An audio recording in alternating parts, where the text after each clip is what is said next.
So I've got different kinds of forage for the deer. I got biologic, the winter bulbs. I've got grade 8, which is an annual food plot, and plot spike. I don't really know a whole lot about this one, but I've heard really good things about the Mossy Oaks biologic. I'm thinking where it's winter and the deers like to eat the beets when the first frost, it's more sugar in them, that I'll put them toward the back. So I want to load the hopper up and get this spread out. You can see the rye and the winter peas in here, along with the beet seed. It's gonna be a real good mixture for the deer.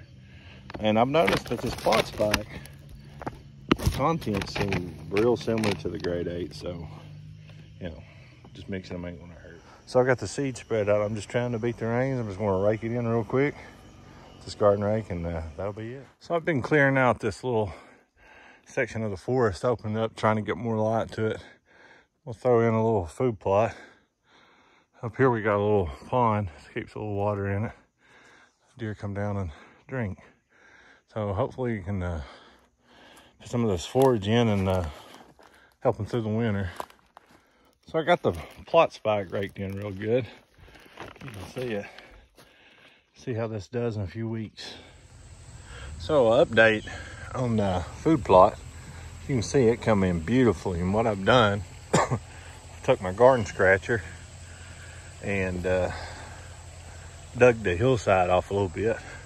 See the salt block? I usually keep corn in there. You can see it sprouting up. I put fresh corn out, but I've cleaned all this out to extend my field, my garden well, and put the drainage pipe and covered it up.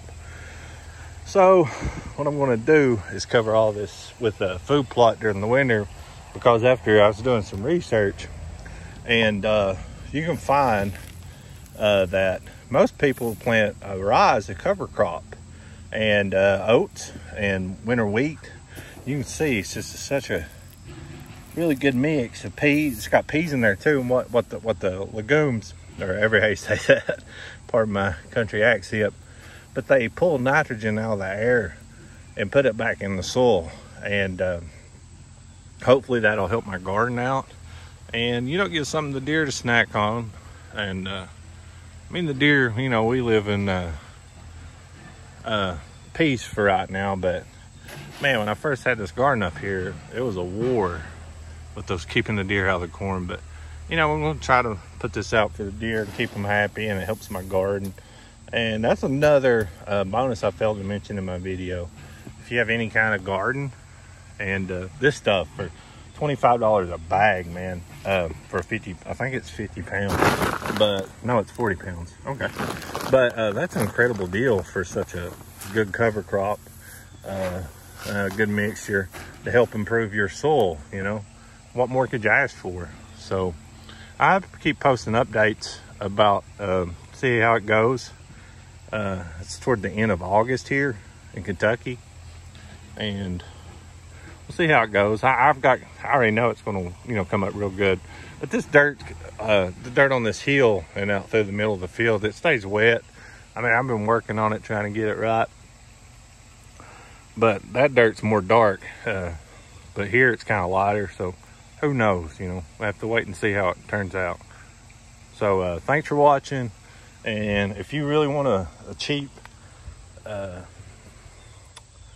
cover crop or a food plot, give it a try, because I took this Albert on my mom and dad's land and I didn't even till it. I just raked it up just a little bit and it all come up. So for the price, you really can't beat it. That's what you call successful food plot.